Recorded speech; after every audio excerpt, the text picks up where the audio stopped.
Welcome to my channel. I am JCM Byrne, author of The Hybrid Helix and Partial Function, and this is Book Burning, a show where I talk about books and stories and movies and sometimes comics, but I promise to never ever burn a book.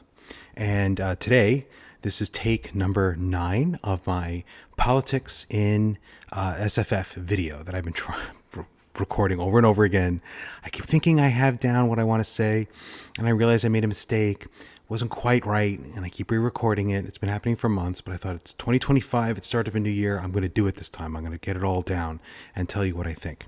So there's a popular sort of argument that happens in the SFF world, in the genre fiction world, where there are people who say you should keep politics out of your fiction, out of your, meaning your genre fiction. I don't know if the people say that about all fiction. Maybe they do. I don't know. I don't care.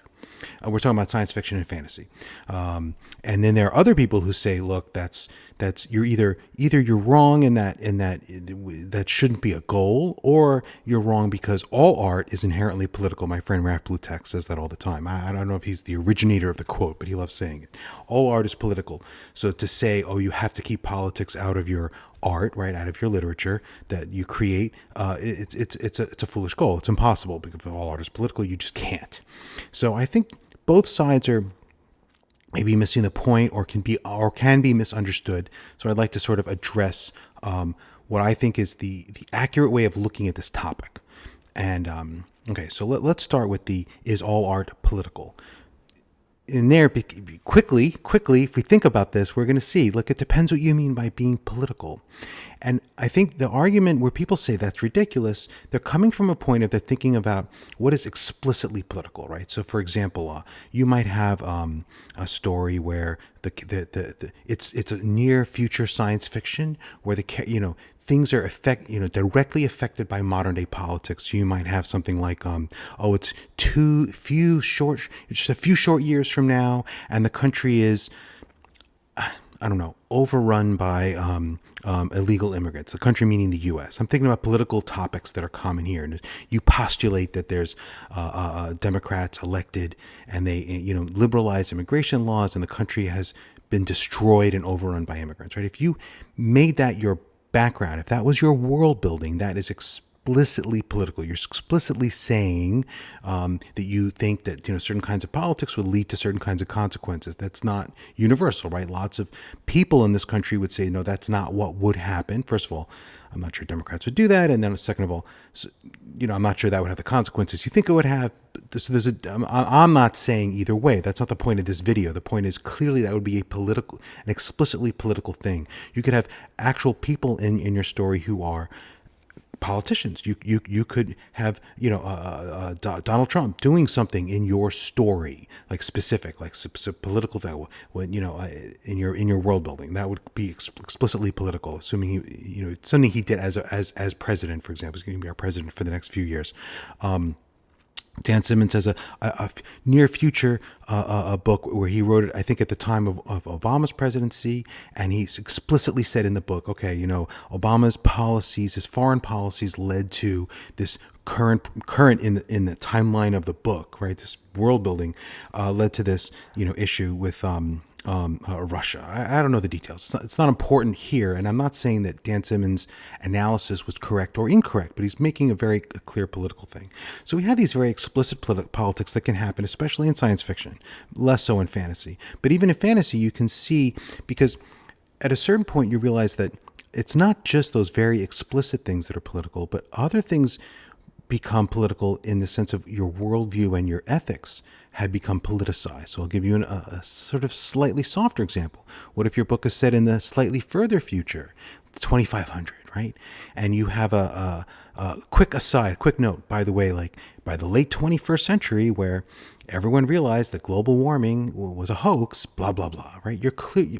You might not be saying, oh, I'm a Democrat or I'm a Republican, but it's a very explicitly political statement, because if your viewpoint is that global warming is a hoax, or that it doesn't, climate change is, man-driven climate change isn't real, it's a political stance. It's not divorced from your party in this world anymore. Okay, if you have a story where there are characters of, how do you treat diversity in your story, right? If you have homosexual characters that are fairly common in there, and they're fairly well adjusted and happy, okay people who just happen to be gay, you're making a political statement, like it or not. And if you don't have that, you're also making a political statement. And you can say, well, what if there's only one guy, one character in my story? Yes, okay. If you have one character in your story, maybe their sexuality just doesn't come up. I haven't read The Martian, but maybe we don't even know if I don't even know if the main character was straight or if it was explicitly stated in there. But in most stories where you have most stories have a larger cast, and if none of them are gay, then you're making a statement. What do you have any trans characters? That is maybe a little less political. I think if you have a moderately sized cast, being trans isn't so common that having none in your story would be crazy. A strong statement politically, but it's a little bit of a statement politically. So you have this you have to think of it as sort of a continuum. You've got outright politics, explicitly stated, explicit references to either to parties, like current political parties, political figures, or sort of satirical, right? So like, that it's not Donald Trump, it's Arnold Rump, and he's just like Donald Trump, except he has a different, you're pretending that you're not talking about him, but we all know you're talking about him. I'm going to say that's the same thing. And I do that, right, in one of my books.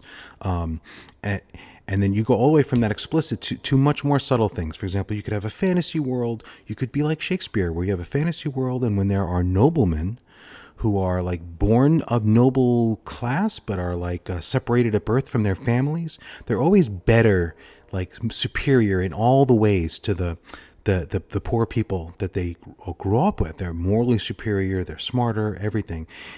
That's kind of saying something about, he's explicitly sort of saying that, noble people are better. They deserve to rule. That is a political stance that is not universal. You can also just as easily write a fantasy story where there's a character who's a noble who was like, separated from their family and grew up in the slums, and they act just no better, no worse, just like all their contemporaries.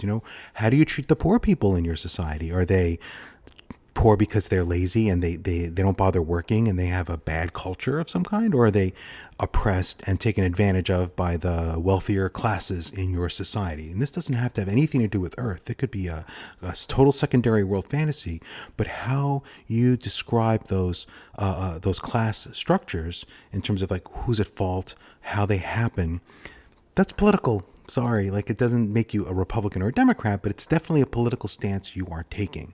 So you have to think of this as a continuum of all the way from sort of more subtle things like the representation stuff, like your portrayal of how economies work. Again, where do poor people come from? Like, how does that happen? All the way to explicit parody or satire or explicit references to actual political parties and people and actions. And that's a continuum, right?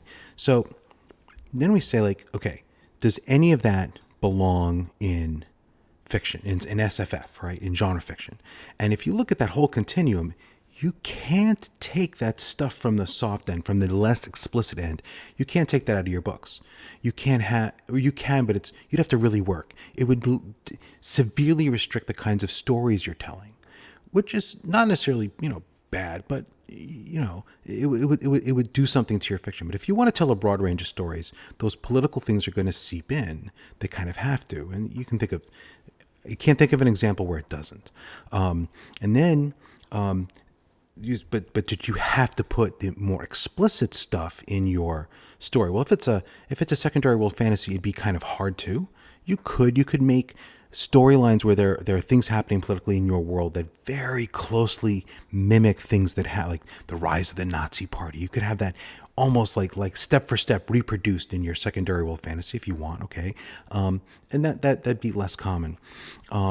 Is it wrong to do that? And I think people who say you should take first of all, many of the people who say you need to take the politics out of your genre fiction, in my experience, many or most of them, not all, but many or most of them, are reacting to a disjoint where they are unhappy with, they disagree with the political stance taken in the text. The text will be about the lower classes rising against an oppressive upper class, and those people are themselves conservative and see this as like it's not a storyline they want to read about, so they get upset. Okay. I can't imagine any way to parse that as anything other than personal preference, right? You don't want to read that kind of story. That's fine. To say that it doesn't belong in there is just like, it's exactly like someone who, sees smut in a story and says that, and it doesn't like smut and says, oh, books shouldn't have smut. Sex scenes are extraneous and pointless. Like, dude, like, that's just, I don't want to say stupid, but I'm going to say stupid. That's just a stupid position. You may not like that. That may not be your preference. But to say that no books should be written, like, why not? Like, other people clearly do enjoy that. People like smutty books. People like books with explicit politics. To say that it shouldn't be there just seems weird. You can say you don't like it, and you can say, I prefer not to have it in my books. And I respect that. Like, that you read what you want. Like, I don't necessarily want to read that either.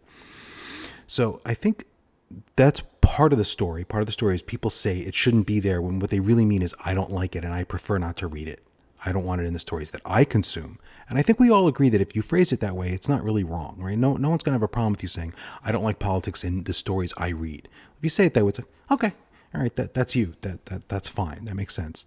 I think some of those people would be really interesting if they said, well, what if it's politics that align with yours? Is that okay? And I think some of them might change their mind, but some won't. And that's the interesting part, is there are also people who don't like the politics, even when it aligns with their own core values, because it interferes with escapism. And this took me a long time to sort of realize, in that if you read a story where there's, all of a sudden you have a character who's like a superhero on an alien space station, and they're just going around, and then they come back to Earth and they have to deal with something like racism, that's taking this situation where you're dealing with this, I'm speaking from experience, where you're dealing with this very escapist, very mindless, not mindless, but escapist situation. That's it's a story you read to immerse yourself in. It makes you forget about the real world for a while.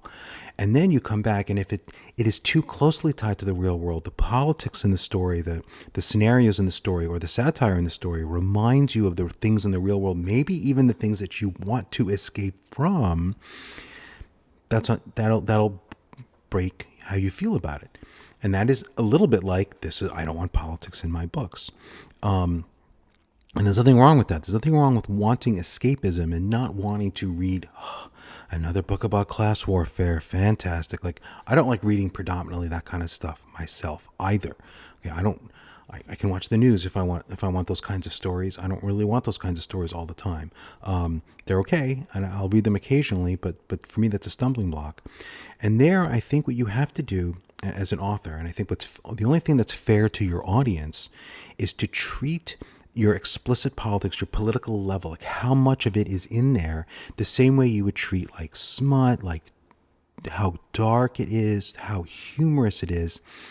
In this, you need to introduce it early, and you need to say what you're writing, and you need to get the reader to understand early, right up front, this is what I'm in for, so that you're not knocking them out of the book in the second book. You don't want to have your book. Look, Laurel Hamilton took a smut turn in book 4 of the Anita Blake series. You can do it.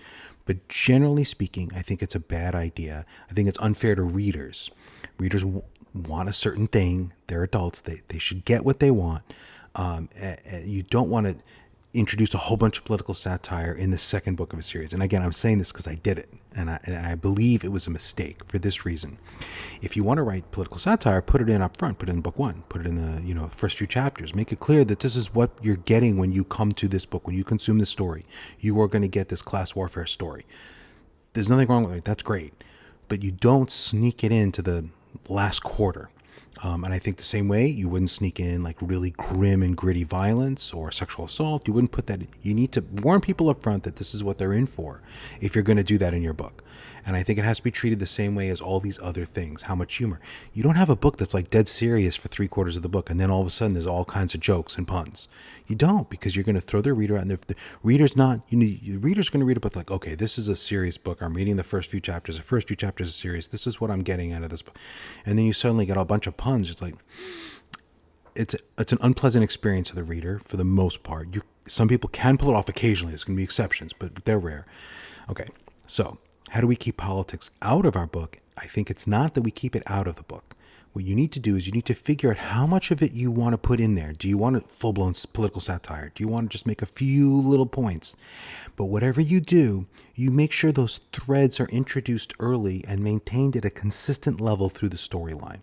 You don't have sort of subtle allusions to some, like some a little bit of inclusion in book one, and then on book four, it's like, oh, half the characters are, I don't know, whatever. You don't want to go a full political satire in book five of a series where it wasn't an element in the story before that. Can people do it? They can. I think it's a bad idea. I think it's unfair. Again, I think it's unfair to readers. Readers are looking for an escape. You can't give them escapism for a while and then go, oh, now I'm going to snatch you back to the real world. It's not fair. All right, that's not why they're reading your thing. And if you want to write that thing that's going to snatch them back to the real world and say something important about the real world, that's great. Write a different story. Write a different book. Write a side, thing. Right. Write a separate characters. Make your satire. You can do that, but don't make it part of the series. Don't do the switch halfway through. So that is my stance on. And this is not how the first video went. The first video, I was really saying very different things, but I kind of came to realize that I was wrong. By putting a bunch of satire in the second book of my series, what I was doing is I was hurting people who were looking for escapism and who were expecting it based on the promises made by the first book, by the tone and by the structure of the first book. They were expecting a certain amount of escapism. They came to the second book and it didn't give it to them. That's not fair. You can't do that. You can. Okay. I don't think it's a good idea. I don't think it's good writing. It wasn't good writing when I did it. And as an aside, I actually rewrote that second book to sort of trim out a lot of that stuff. Not all of it. It is a return to Earth, but and I'm going to release the new version sometime in the next couple of weeks, almost definitely. I'll make another video probably talking a little more about that, about why I changed Return of the Griffin specifically. But this is the framework, the context for why I made those changes. It's not because satire and politics are bad. It's that they need to be part of the promises and the tone set early, so the readers know what they're getting into, and that if they're looking for a pure escapism, they're not surprised by, oh, now we're talking about Democrats and immigration law, right? You don't want to hand people that. Again, with whichever side you're on those topics, having them brought up explicitly in the story can be very jarring. Okay? And that's and it's an uncomfortable reading experience. Put it in there from the beginning. And that is my stance. And it's also, by the way, in case you haven't noticed, that's also my stance on smut and on like really gritty, dark violence and on sexual assault and on a lot of things. It's not that they're wrong to put in your books. You can put them in, but you need to do things to make it clear early that they're going to be there. So you're not surprising someone with a brutal rape scene in the fourth book of an otherwise light and fluffy. Like if Travis Baldry's third book has a gritty rape scene in it, like that would be horrific. Okay. I mean, Travis would never do that, but just as an example.